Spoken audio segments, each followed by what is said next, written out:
Hi everybody, thanks for joining us. We are Group 4, and I would just like to introduce our team really quick. My name's Roberto. I'm Jonathan Lyons. I'm Theodore Goulet. Manelli Martinez. My name is Robbie Miller, and today we're going to be presenting on crafting your content from our class book. So, the topics we're going to be going over are how to research in an electronic age, crafting your content in a more general sense, how to organize your content after you finish that process, some interesting storytelling elements that you guys might be able to include in your presentations to make them more interesting, and lastly, we will talk once again today about facilitating the Q&A, which has been a popular topic. And we're going to tie all these in a little bit with some story elements of a fictional character that you might be familiar with, Sherlock Holmes. And with that being said, we're going to jump right in to Jonathan on how to research. Yeah, thank you very much, Robbie. So, good evening. Research. Now, the question we have first is why? Well, we have to solve unsolved problems, to achieve some great intellectual work, to serve the needs of the society, and of course to garner a certain air of respectability. Now, the purpose of research in academia is to maintain a system of scrutiny and vetting by peer review. Otherwise, anything can be referred as fact, and no evidence can be required for any kind of statement or claim. We live in a time that is the most connected and well-informed in all of history. The internet has revolutionized the way we do everything from shopping to research. While the implications of this are many, it cannot be said that everything is improving and that everything is working as intended. There are many caveats to this newfound speed and availability, as the accountability and scrutiny of research has evolved into something that is far less regulated outside of traditional means.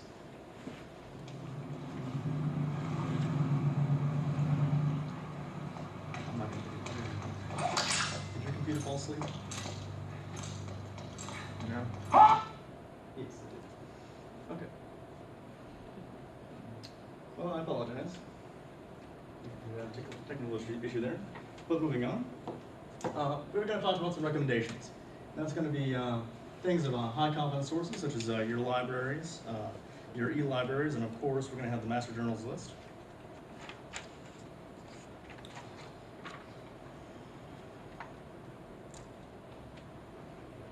I'll let it hit it when that happens. So to steer clear of the traps that you might come across in research for truth, we begin with sources of high confidence. So however, the modern age came with the internet and powerful tools such as Google Scholar, which became available. Open access revolutionized the way that some people are choosing the path, choosing to publish their research. They're indeed useful tools. However, it would be unwise to deviate from the use of the master journal list. As we soon shall see, but these untrustworthy sources of information listed here are ones that may first be a breadcrumb, lead you down the right path to pursue. As long as you trace everything back to a credible source. Yep, proper working equipment. This is the master journals list here. Now be aware that this is not a free service, but then again, we're all students of the University of Texas at Dallas, and so clearly the library here has access to these journals, and it's something that you should utilize in your search for proper academic sources. Now, I do have a video here for you. I may need a moment to check the equipment, unfortunately, as I'd like to introduce you to Peter Hatfield. He's a freelance journalist. He has a degree in geology. He has also done work with BBC, NPR, CBC, and others since 1988. He operates and maintains a YouTube channel named Pop1254. Where he offers scientific literate media and his ever so charming English wit. Now, if you would please give him your attention for a short while, I'd like to hear his take on what is happening in the scientific community in regard to these open access journals. Let's first look at junk science at its worst, because a lot of people are confused about the reliability of scientific journals, and they're right to be skeptical. With the rise of the internet, the number of scientific journals has ballooned, and we've seen a steep rise in the number of fraudulent papers retracted.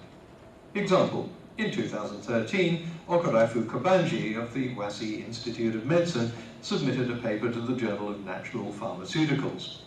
The paper described the anti-cancer properties of a chemical found in lichen and was duly peer-reviewed and published. Only problem was, Okorafu Kabanji was a made-up name. The Wasi Institute of Medicine didn't exist, the anti-cancer chemical didn't exist, and the paper was complete nonsense. The real author, John Bohannon of Science magazine, deliberately wrote a bogus paper that he says a high school chemistry student should have been able to spot in order to test the robustness of peer review in these new online journals. He submitted different versions of the bogus paper to 304 journals, and like the Journal of Natural Pharmaceuticals, more than half accepted it. Why? Because a lot of these online journals will publish anything as long as you pay. To start one, all it takes is a keyboard, a telephone line, and a bank account. The most predatory of these newly formed so-called journals sends out thousands of emails to researchers inviting them to submit papers, and then charges them a couple of $100 for publication. Now, when I say these journals will publish anything, I mean anything. And you're thinking, yeah, we know, nonsense science, you proved your point. No, I mean anything.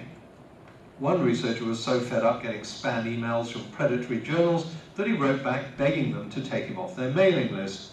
When that didn't work, he relented and decided to submit a paper titled, "Get me off your mailing list," complete with an abstract, an introduction, points of methodology, diagrams and charts, and a summary.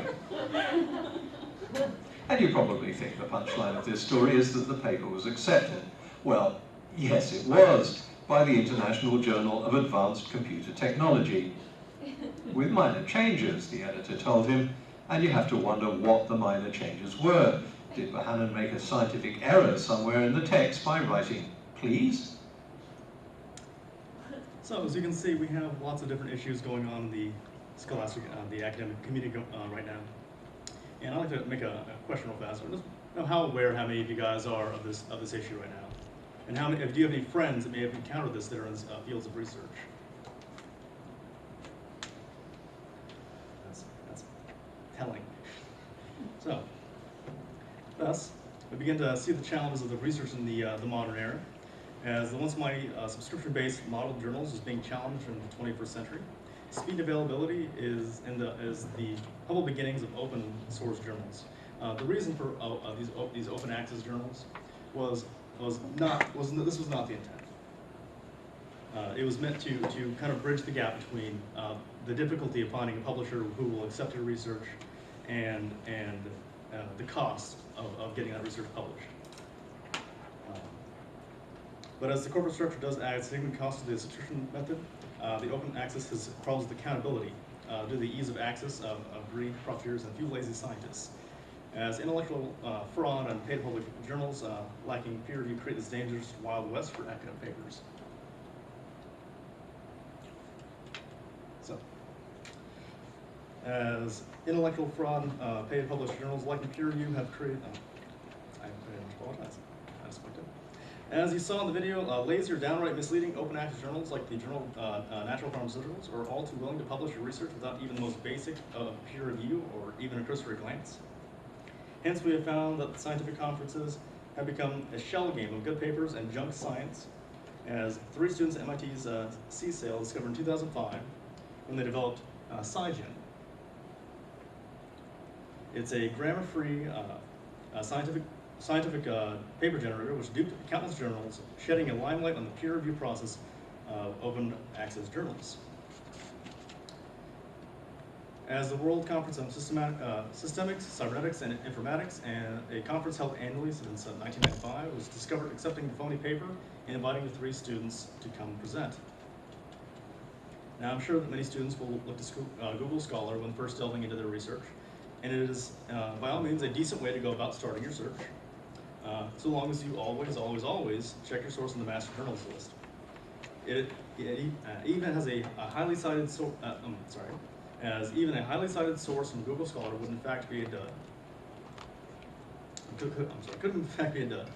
I would like to introduce you to Ant Kare. In 2010, Ant Kare was the 21st most highly cited scientist in the modern world, higher than even Einstein in 36th. And this would be all well and good, but unfortunately, Ant Kare does not exist. He was a fabrication of Cyril Babet, a French researcher at LIG Laboratory, utilizing SciGen and his own methods of mixing real documents and the ones he manufactured. His conclusion was that Google Scholar at this time was unreliable, and the ease of which Levy executed his experiment of being able to single-handedly demote one of the greatest minds of our time should be nothing less than a call to arms to the defense of our hard-fought knowledge. So I have to ask you, how confident are you in your sources? But thank you very much for your time now. I'm going to go ahead and pass you over the spotlight over to my friend Ravel. He's going to talk to you a bit about he's going to continue down the trail to the next clue of our mystery, and that's creating your own content. Ravel.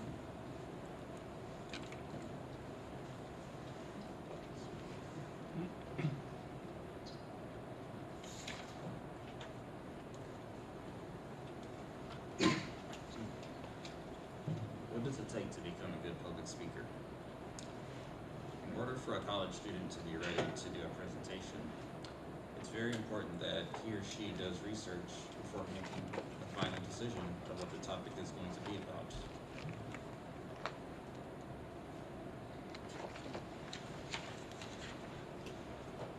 What are some good strategies on doing research for your topic? The best strategy on doing research for your topic is researching online, and gathering information from your classmates and co-workers really helps.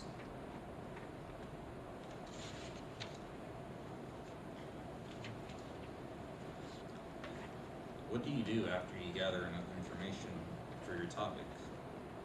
The best thing to do is to make a list of topics and pick one from there.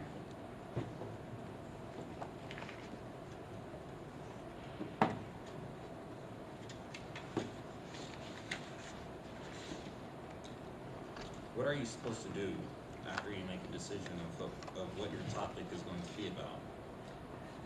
It's very important to spend as much time as you can to rehearse for your presentation by practicing over and over again until you're confident to present.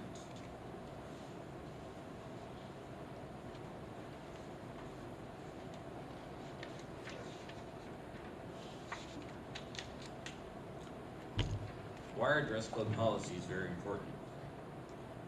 Whenever it's time to do a presentation, it's very important to dress professionally in order to make the class presentation professional, just like we're all wearing.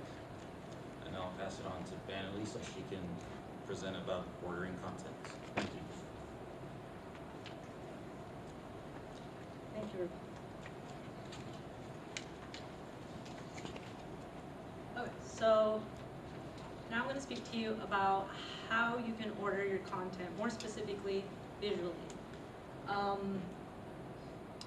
Ordering your content is the part of your project where you can actually turn that raw information that you gain through your research and you turn it into a coherent presentation that you can give to your audience, such as yourselves.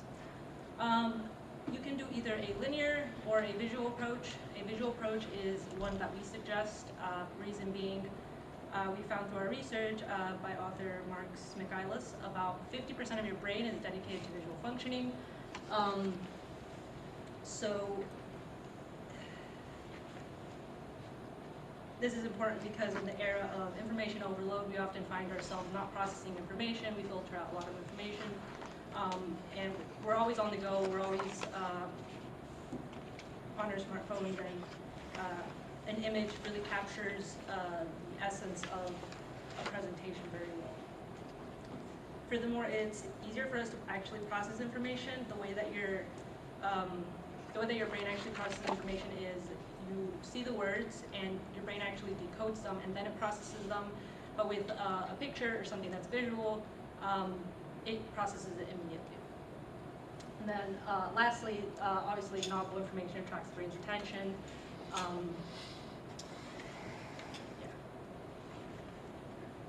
And then what recommendations do we have for ordering content in a visual manner?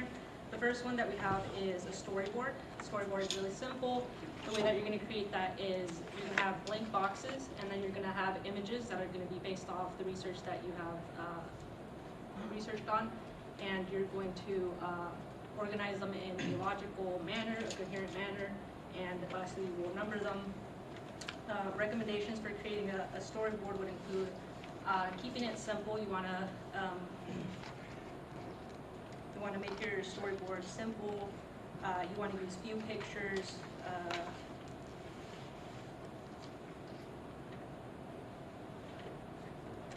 The storyboard will allow you to capture the audience's attention faster. You don't want to use many words because that's going to bog their attention down. So you want to use ideally very simple rudimentary pictures. You would ideally create this with a pencil and paper. You don't really want to use PowerPoint to actually create the storyboard itself.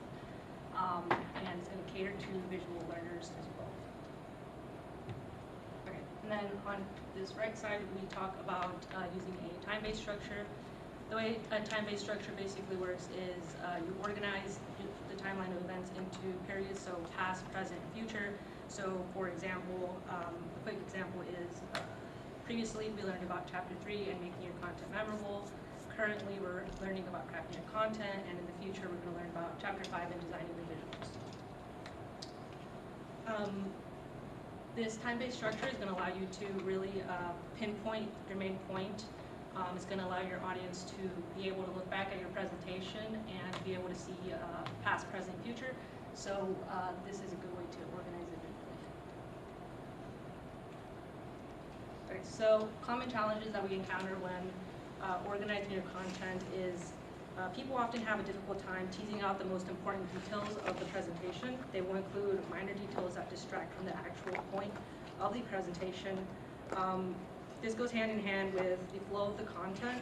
Oftentimes presenters will deliver their message in a very unorganized, incoherent way. And that's something we want to avoid. Making sure the audience is taking away the same message that you want to convey is also something important. I may be conveying something to you, and you may be getting something different out of it, so we want to make sure that we're on the same level. You have to put yourself in the audience's shoes to make sure that you're learning the same thing. And lastly, people often tell more than they show with storyboards.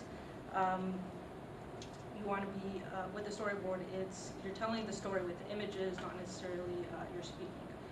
So we want to avoid that.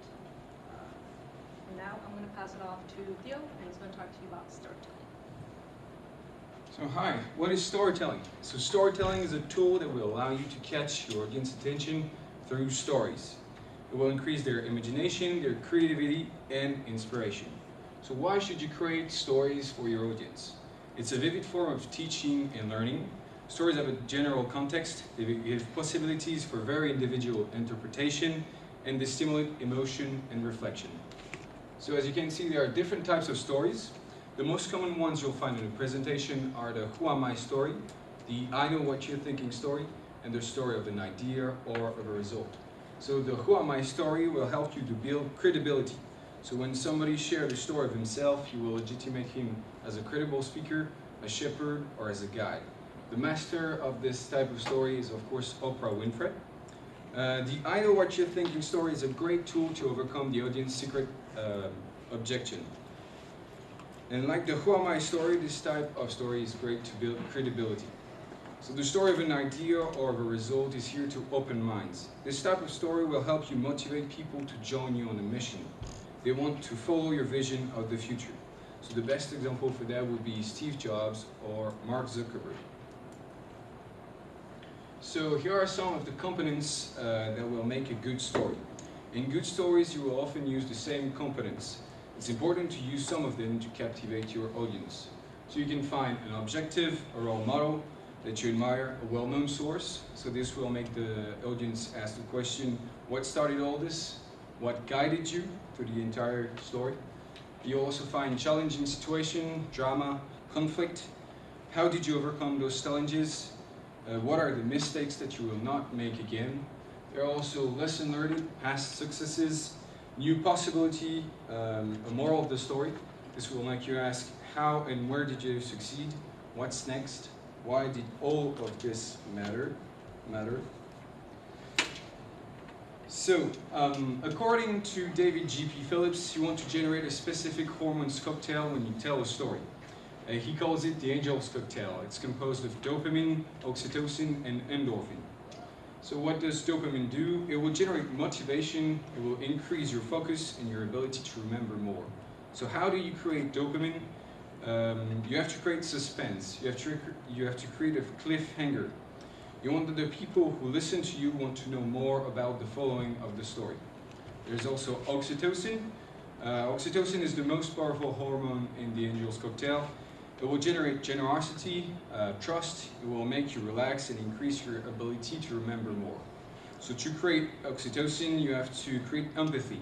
You can talk about the challenges you faced, the hard time you've been through. You have to make the audience feel emotions. The last one is endorphin. So it generates creativity, focus, and it makes you relax. So to create endorphin, it's pretty simple. You have to put humor in your presentation. You have to make your audience laugh. So now I'm going to show you a short video that is an extract of David G.P. Phillips TEDx, where he will talk about dopamine and how to create it. So what does dopamine feel like? It feels like this.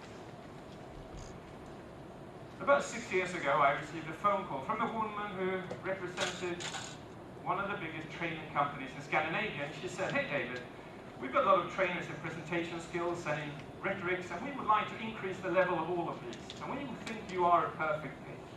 Would you like to come to a meeting?" I'm like, wow, I'm honored, I'd love to. And I come up to Stockholm, and I'm going to their office, and just as I am going to pull the handle down, what I don't know then is that I'm walking into one of the absolute worst meetings I'm ever going to have in my life. But I don't know that yet, so it's okay. I open the door, and I meet this woman. Her name is Lena. And hurriedly she says, "David, just so you know, I'm not the one you're going to have this meeting with. You're going to have it with three gentlemen further on here." And I'm like, okay, that's strange. Usually you know who you're going to have the meeting with. And then she progresses with a bit of chit-chatting, and then suddenly she says, are you ready now? And I'm like, yeah, what should I be ready for? And then she says, "Just so you know, can you see the room over there?" And I go like, "Yes, I can see." Well, in that room you have the three gentlemen. Just so you know, they're all majority owners of this company. They've all got an ex-military background, and none of them wants the training that you are going to pitch. I'm like, come on! Why am I here? And it's like, well, all the trainers want this, but the management are on too high horses. They can't see that they need it. So it's pretty simple. The only thing you have to do is go in there and kind of, just prove the opposite. I'm like, yeah, that sounds simple, doesn't it? And I can remember myself, I'm walking towards this office, my sweat is coming down my palms, my heart is racing, and just halfway there, she calls my name. And I still, to this day, don't know if this woman is sadomasochistic or just downright unintelligent. Because she calls my name and she goes like, "David," and it's like I'm going to get a tip, something like that. So I turn around to ask him to go like, and she says the following. If I don't tell you what she says though, is that annoying? Well, actually, as an example, I'm not going to do that. I just wanted to prove to you what it feels with high dopamine levels. Would you say that your focus was increased? Your attention was increased? You created situations around this, and you probably already figured out what that room looked like, correct? And you remember that I did that to you for quite a while. So, I have a question because I'm really interested about this. Did it work? Did it make you more focused? Yeah. Okay, cool. So that's the effect of dopamine. It makes you more focused, more motivated, and you remember more. So now we're going to do a little group activity that Robbie is going to explain to you. Thank you. So, kind of based on maybe the emotions that you guys might have felt from watching that video and seeing some of the ideas that he listed on the screen, I believe we passed out a handout. We would like you guys to take a couple minutes, 3 minutes, to maybe talk in your group and see if maybe there's some story elements that you can include in your own presentations to make it more interesting and invoke some of these hormones, emotions that we need to experience.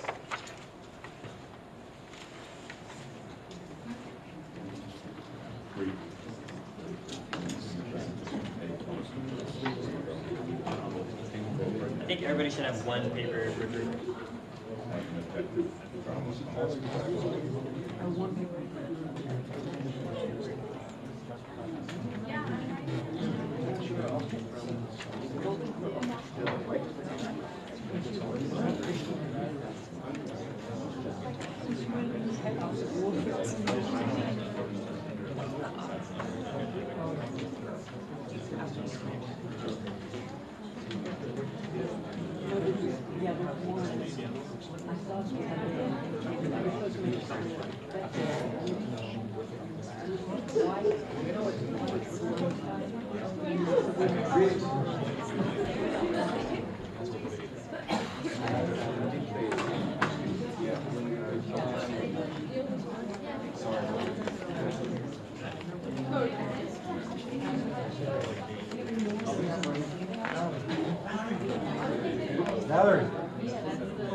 It's a rough at the stage we're at right now. You need so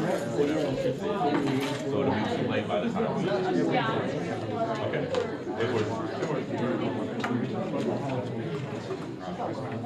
Here, wait right now. I need some more fill in the blanks.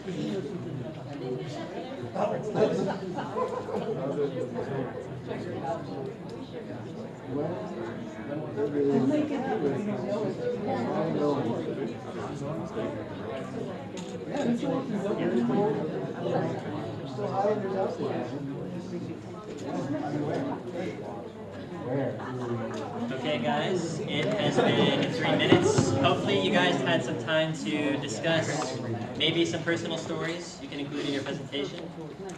But we would like to now reel it back in and move on to our last topic, which is facilitating the Q&A. I would like to cap off this presentation.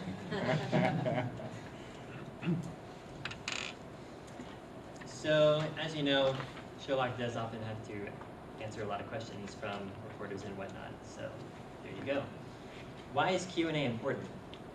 Why is it that we focus so much on the presentation, but for some reason so often the Q&A is kind of left out? It's an afterthought, maybe we'll get to it. Well, the reason why Q&A is important is because, for one thing, it kind of connects better with your audience. When the audience is able to ask you questions, then they're able to kind of have a more personal meaning to what your presentation is about. Also, kind of what Group 3 was going over earlier, if you start strong and you end strong, then you can reinforce some of your earlier points by, you can make the message more deliverable if you're ending with that, so people walk away with it fresh in their mind. And lastly, you can reinforce main points. Maybe if there's anything that was not clear in the presentation, then you can kind of drill in points that need more emphasis.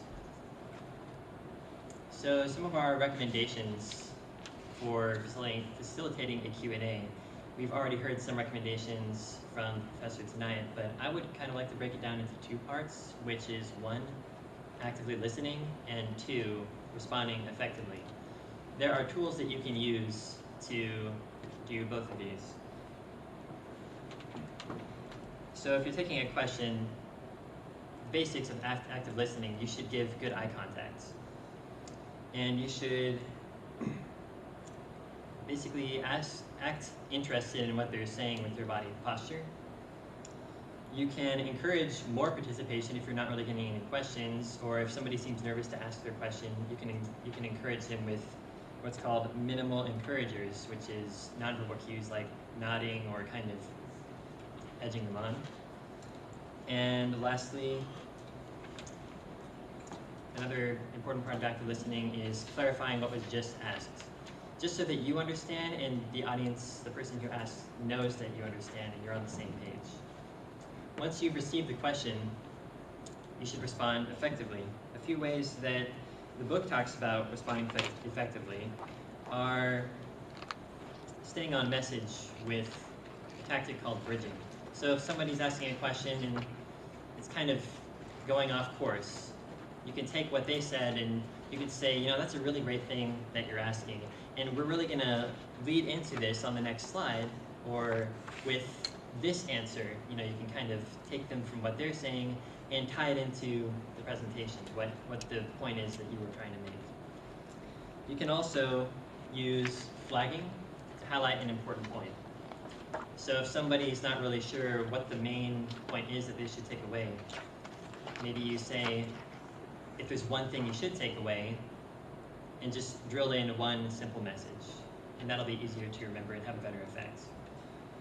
And probably the most common tip that we've been hearing recently is paraphrasing the question that we receive and saying it back to the audience in your own words so that everybody can hear and everybody is involved. Some of the challenges with Q&A are when you're trying to answer a question, you might start rambling because, I mean, you spend a lot of time researching this topic and you might feel like you have a lot of things to say, but you really need to keep it concise and to the point so that you don't lose interest. And I feel that it's really easy to hear a question that you liked and to show more admiration for that question, for that person, and put more effort into that question. If you just heard 3 other questions that didn't have, you know, the same meaning for you and you just answered it in a boring way, then that could maybe offend the person who asked those questions. And finally, sometimes, and hopefully this won't happen in this class, but sometimes there are difficult or hostile people in the audience who want to ask questions. It's important to kind of think about that ahead of time. Think about if there's anybody who would react emotionally to the topics that you're bringing up, and try to keep yourself calm and professional. So, in conclusion, we went through several elements of crafting your content. We went through researching in the electronic age, crafting your content in general, trying to relax, get the right mindset, ordering your content and taking down the notes, doing the correct visuals for yourself,